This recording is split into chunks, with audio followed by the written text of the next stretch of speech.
agreed to. I call the member for Higgins. Thank you, Madam Deputy Speaker, and thank the member for Mackellar for his eloquent contribution to the public discourse of this bill.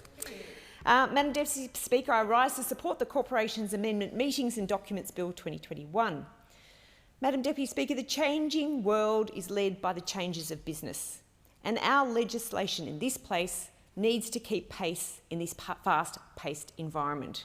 And as someone who has worked in the real world outside of this place, I know how frustrating it can be when legislation does not keep pace with the real world. But the bill before us today stands to recognise this, understanding that regulations forcing business to hold in-person meetings and sign documents by hand are outdated. And a technology-minded approach allows for easier running of companies. This bill reduces regulatory burden on Australian businesses, allowing our companies to operate more efficiently and more competitively. And, Madam Deputy Speaker, in the post-COVID economy, speed and efficiency are going to be what helps the Australian economy recover. We need our businesses to be globally competitive. With the pumped prime economy that the Morrison government has delivered to Australia, it means consumers are ready to spend as we move into a post-COVID economy. Madam Deputy Speaker, this bill serves to allow companies to hold hybrid meetings with shareholders either attending in person or remotely and use technology to execute and sign relevant documents. In May of last year, an amendment of the Treasury laws under Treasury Laws Amendment 2021 Measures No. 1 Act 2021 allowed companies and registered schemes to hold virtual meetings and electronically sign and send documents, an amendment which serves to continue until March 31 next year. Of course, this was due to restrictions from the COVID-19 pandemic and was referred to as temporary relief. This bill serves to make this change permanent, as well as some further modifications to provide even greater flexibility and technology-neutral provisions. Now, Madam Deputy Speaker, I'm a bit of a tech head, I would say. I believe in health tech, smart tech, and new energy climate tech is going to help lead this country to a brighter future. And this bill is going to be very helpful as a technology-neutral provision and will help an outcome-focused approach to the introduction of legislature as opposed to a technology-based approach. This is an example of how COVID has provided the world an opportunity to do things differently. And in fact, in 2021, I think the most popular word that I heard was the word pivot, where the world was pivoting to doing things in a new way. Madam Deputy Speaker, companies have obligations under the Corporations Act 2002 in relation to meetings and documents. This bill serves to reduce regulatory burden as traditional means of holding meetings physically, sending documents in hard copy and executing documents physically no longer need to be adhered to. Of course, we're in favour of a more streamlined and efficient approach of utilising technology. Instead, technology-neutral laws give the option to meet obligations using technology, which makes conducting business quicker, simpler and more cost-effective. Now, Madam Deputy Speaker, the Morrison government has been considered in the writing of this bill, with three options examined. Firstly, to allow the temporary relief to end with no further legislature on this issue. Secondly, to make the temporary relief permanent. And third, and ultimately the pathway this government has taken, is to make the temporary reliefs permanent but modify and improve the legislation to benefit the businesses of this country.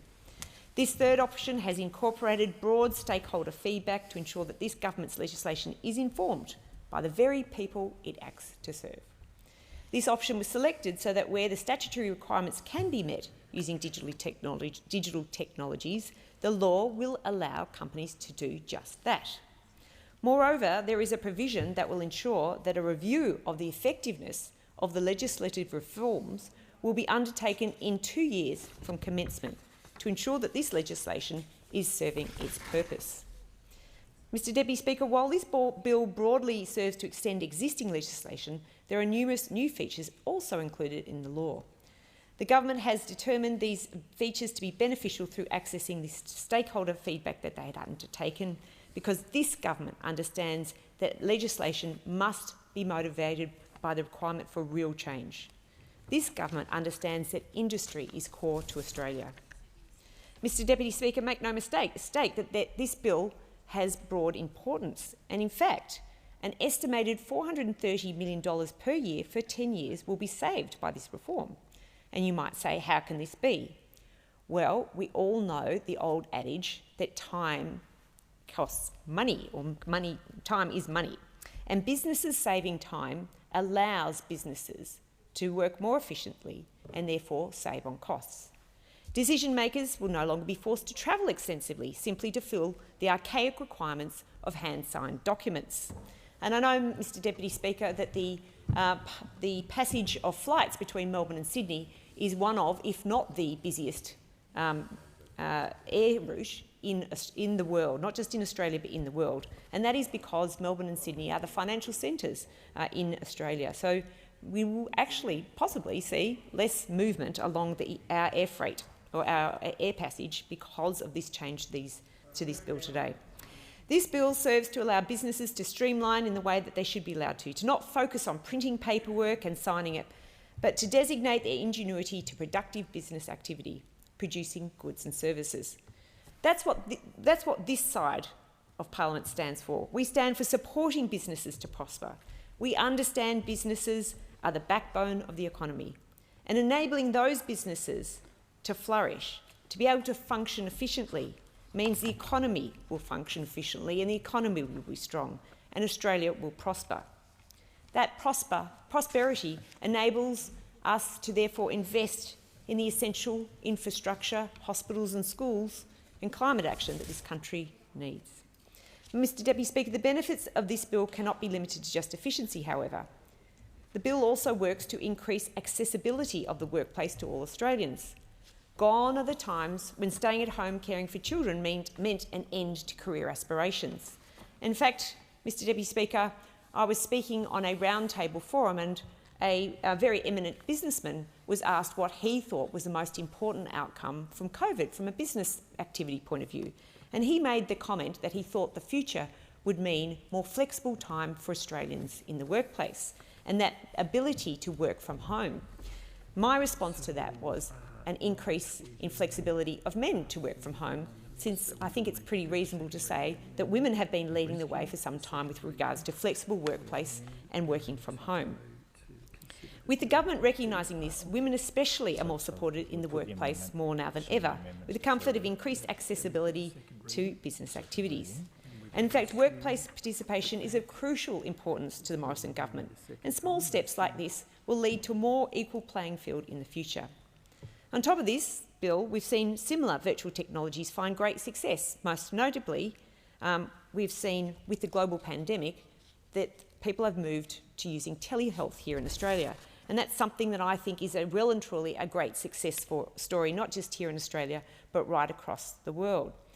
Since 2011, in fact, phone and video calls with medical professionals have been available in Australia, helping to ensure people in regional and remote Australia have access to high-quality healthcare. And as a former medical professional myself, I've certainly used telehealth frequently, but it hasn't been used with the greatest of uptake that you would hope it might be used. And what I would say is with COVID, that pivot to the use of telehealth has been enormously beneficial to people in Australia. It's at the beginning of COVID, we found that it allowed medical professionals who may not have had access to PPE in the early stages or personal protective equipment in the early stages of the COVID pandemic could work safely from across the telehealth Zoom line. And this meant that when we were having shortage because of supply issues with PPE across the world, it meant that we could keep our healthcare practitioners safe in those early stages of the COVID pandemic. But furthermore, it also meant that people could dial in more easily, more efficiently for their scripts and save time so they didn't have to take half a day off work and sit in a medical doctor's office while they were waiting for their appointment. So the enormous benefits of telehealth has been made clear, not just in regional areas, but also for those who live in cities that can be congested. You don't have to any longer wait for a doctor if you can access a telehealth care line. The COVID-19 pandemic has only served to illuminate the need for such services, with 88,251 practitioners delivering 79.6 million telehealth services to 15.7 million patients since March of last year. This is quite an enormous change in the way that digital health has helped Australian patients. Even this very parliament has used video teleconferencing to aid its operations. Of course, I'm sure we're all well and truly zoomed out, but nonetheless, it has allowed important work to go ahead despite the COVID pandemic. Now, Mr Deputy Speaker, this bill serves to expand accessibility of operations in the sphere of business, as has already been done in the area of, as we talked about, healthcare and that indeed of politics. With immense savings born out of efficiency aside, this bill stands to reaffirm the Morrison government's commitment to Australian business, to listen to business, to understand what will help them, and then, most importantly, to act and to deliver on their behalf. A government like ours, rooted in making sure we are attuned to the changing world. A government that is proving yet again an ability to adapt in ways that benefit not just businesses, but all Australians, to ensure our future prosperity. COVID-19, of course, has been a great tragedy, but it's also been a catalyst for change, a catalyst that Australians are embracing with enthusiasm to pivot to new ways of doing things.